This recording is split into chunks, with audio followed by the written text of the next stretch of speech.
Agora com as Kardashians, graças a Deus, chegou a nossa vez, né?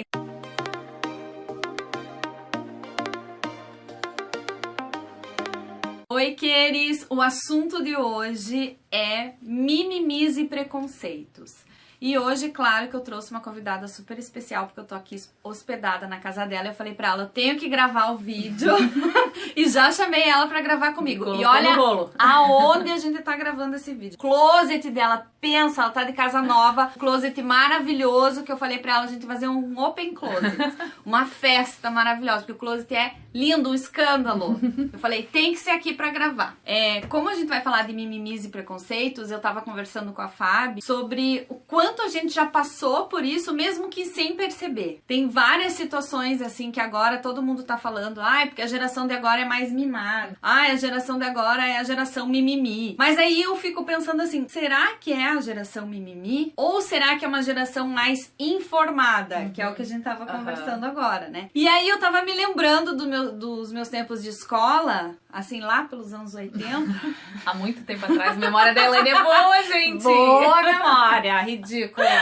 Ai, meu Deus. E aí eu tava me lembrando que tinha um concurso que era na festa junina. Então era assim, concurso de sinhazinha. Pensa, o sonho da pessoa era ser a sinhazinha. Era o meu sonho ser a sinhazinha. Que era tipo assim, eles elegiam uma representante da turma, que já era meio que batido já. Já sabia quem era. E aí tinha lá a Gisele 20. Tinha que ser mais ou menos esse perfil. E aí ganhava um bloquinho e a gente tinha que vender os votos da sinhazinha da turma lá e ganhava quem arrecadasse mais dinheiro. Claro que eu nunca fui escolhida, nunca fui escolhida, e era o meu sonho ser escolhida a sinhazinha. E uma vez uma professora, olha que abusada a professora, chegou pra mim e falou assim, Elaine, você não pode ser sinhazinha, porque a sinhazinha tem que ser loira, e eu não era loira. Aí eu fiquei, mas eu fiquei tão ofendida, porque eu falava, tá, mas eu não nasci loira, então nunca vou poder ser sinhazinha. Chega em casa e ela passa água oxigenada com 7 anos de idade no cabelo. Colorindo o cabelo pra ser sinhazinha. A mãe dá uma surra porque não entende nada. E agora, Fábio, olhando pra isso, eu fico pensando assim, o quanto nós meninas, né, porque nem era um concurso de beleza, mas era sempre a mais bonita, a mais loirinha que era escolhida.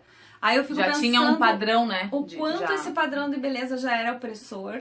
E o quanto as pessoas também não ligavam muito pra isso, né? Porque tinha a loirinha, mas também tinha a gordinha, tinha a quatrozóio, que era quem usava óculos, tinha a seca, tinha a crente, que era quem usava a burra, tinha todo mundo tinha apelido. O que eu mais pasmo, assim, de lembrar, é que as professoras da época, os zeladores, ninguém, tipo, você tá ofendendo a outra, não fale assim. Não tinha isso. Era normal, né? Eu lembro de uma situação quando eu tinha uns 6 para 7, mais ou menos. Eu vivi uma infância sem pai, então a minha referência de homem era meu irmão, meus 2 irmãos mais velhos. E eu me inspirava muito num deles, né? Então todas as brincadeiras do meu irmão eu achava o máximo, as brincadeiras de ninja, brincadeira de soltar pipa, então eu era muito moleque. E inclusive eu não era feminina nem no meu modo de vestir. Então eu usava muita roupa mais larga, camiseta, porque a minha inspiração era meu irmão. E eu lembro que uma vez eu queria brincar com uma amiga que se chamava, o apelido dela era Lala, e ela morava na minha rua. E eu fui até a casa dela e falei, Lara, chamei ela, Lala, posso brincar com vocês? Aí ela olhou pra mim e falou, eu não posso brincar. E a minha irmã tava brincando com ela, na casa dela. E eu disse, mas a Tati tá brincando aí contigo. Daí ela olhou pra mim e falou assim, baixinho, é que a minha mãe não deixa eu brincar contigo porque ela acha que você é menino. E aquilo caiu de um jeito pra mim, porque até então eu já tinha vivenciado várias situações de apelido, porque no meu bairro eu era Mônica, porque eu era gordinha, cabelo chanelzinho, era mais invocada, tal, tinha vários apelidos. E eu sempre lidei com isso muito bem, de uma forma de devolver a brincadeira, né? E às vezes até fazer pra ofender o outro, pra descontar aquilo que eu tava sentindo. Mas aquilo bateu de um jeito porque mexeu com um sentimento meu que eu ainda não tinha percebido, assim, né? E aí eu fiquei pensando, nossa, mas como assim? Eu sou menina, né? Não sou menino. E aquilo foi bem difícil, assim. E eu lembro que eu não compartilhei com ninguém, não contei pra ninguém. Se você tinha falado não contei pra minha mãe. Eu não tinha a gente sempre teve essa relação muito aberta com minha mãe, mas eu acho que isso se formou mais na adolescência, assim, sabe? Que eu acho que foi quando a minha mãe percebeu que ela precisava conversar mais sobre alguns assuntos ligados à adolescência. Mas quando a gente era pequena, né, mãe solteira, mãe de 5, não dava tempo de ter esse tipo de diálogo que hoje em dia a gente consegue ter com os nossos filhos. né? Então eu guardei aquilo pra mim de um jeito assim e me senti muito mal. E essa história é uma história, ela não me dói porque eu consegui trabalhar ela dentro de mim e entender ela melhor. E eu acho que traz um pouquinho dessa coisa que tu tem trazido muito nos teus últimos vídeos, assim, que é sobre a empatia. E eu acho que a gente precisa criar os nossos filhos com essa percepção, assim, né? De ter mais empatia. Porque eu tento conversar muito com a Laura quando ela traz situações de que ela vive com os colegas na escola, no parquinho ou em qualquer outro lugar, para que ela tenha essa liberdade de contar pra mim, né? Ah, mãe, aconteceu isso, meu amigo falou isso, mas eu não sou assim. Eu lembro quando a Laura tinha 4 anos que ela veio e falou pra mim assim, mãe, eu não aguento mais a minha amiguinha, que era amiguinha da sala dela, ela fica me chamando de xixi e cocô. Ai, meu Deus. E eu não sou xixi e cocô. Daí eu falei pra ela, filha, a Malu de repente ela fala isso e ela nem sabe o que isso significa pra você.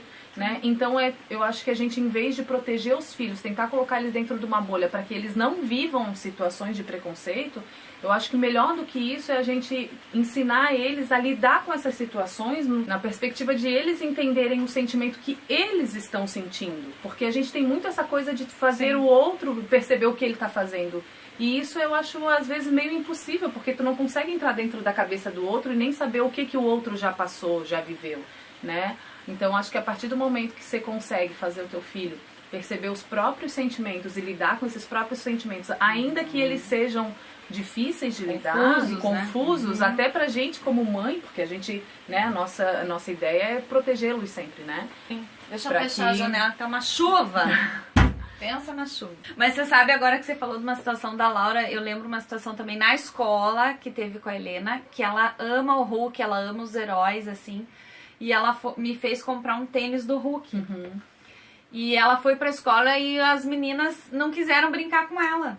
Porque ela tava com o tênis do Hulk. Porque ela tava com o tênis do Hulk. E alguém falou pra ela na escola que aquele tênis era de menino. Que eu tenho uma raiva dessa coisa que é de menino e de menina. Que o meu sonho é entrar numa loja de brinquedos e os brinquedos serem todos variados, todos assim... não ter público, né? Outro dia a Helena entrou numa loja de brinquedo e o atendente já veio de cara, a seção de bonecas fica ali, ó. Ou quando você vai comprar um presente, que ele pergunta, é menino ou menina? Tem né? muito isso, sabe? E eu sempre falo pra ela que ela pode brincar do que ela quiser, que ela pode, né, enfim, dar essa liberdade que eu não tive, você não teve. Eu ouvi muito até da minha família, assim, isso é coisa de menino, isso é coisa de menino. Como a gente passou por isso e a gente não quer mais, que não acha isso normal, né? Porque a gente veio de gerações que achavam isso super normal e a gente não acha normal e a gente quer mudar. Por isso que eu falo, Fabi, que essa geração que todo mundo fala que é mimimi, não é uma geração mimimi. Claro que tem os exageros, tem o radicalismo, tem tudo isso que a gente, existe, né? Tá tudo muito pulverizado. Não é tudo um mar de flores, né? Isso, mas eu acho que tem uma coisa ali, sabe? Tipo, não tem que chamar, xingar o amiguinho, você não sabe do que ele tá sentindo, né? E de repente você pode fazer nascer ali um sentimento que a pessoa vai sofrer a vida inteira. Sim, com levar isso, aquilo pra sempre, né? Tipo, eu fiquei horrorizada de não ter sido assim, asinha. Paquita, lembra da época da... Olha, magoada a pessoa, até hoje que não foi sinhazinha. O sonho também era ser Paquita, mas a outra nasceu como? Morena. Agora você imagina as meninas. Eu colocava uma blusa de lã amarela no cabelo, assim, pra imitar que era o cabelo e brincava de show. Não, e pra se inscrever pra ser Paquita, era o item número 1. Ser loira, ter o cabelo loiro. Tipo, hoje se for falar isso, né? Que absurdo que é, né? E naquela época era normal. Então, tipo, as morenas não tinham vez, né?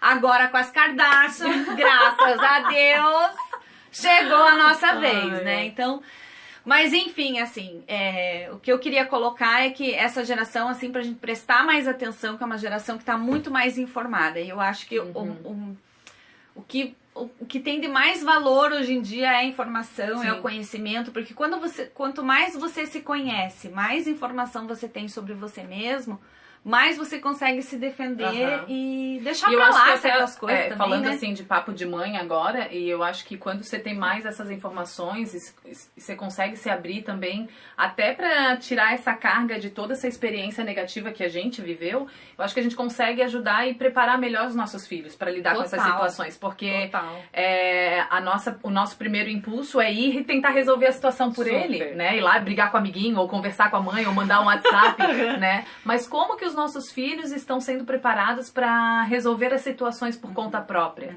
né? Eu acho que essa é a grande jogada aí pra gente começar a pensar um pouquinho, é o nosso papel, né? Que eu acho que o papel de mãe passa a ser, assim, o papel mais difícil e o mais importante do mundo. Porque quem criam essas crianças que têm preconceito, que, quanto a gênero, quanto a, né, que discriminam, são criadas pelas mães, pelos pais. Então, nós pais somos responsáveis por isso, sabe? Por essa coisa, por esse cultivo, assim, né? E tem pesquisas que mostram que as crianças não nascem preconceituosas, como algumas pessoas dizem, né? Não, ela nasceu preconceituosa. Não, é o meio que ela vive que vai fazer dela uma pessoa preconceituosa ou não. Então, olha o tamanho da nossa responsabilidade. E eu acho que quanto mais cedo a gente se propor a trabalhar isso com as crianças, melhor, porque depois eles chegam na fase da adolescência e daí tem aquela coisa de querer se encaixar em uma tribo e às vezes eles começam a agir não de acordo com a educação que tiveram, mas de acordo com aquilo que o grupo vai exigir deles para que eles, né, sejam inseridos naquele grupo. Então,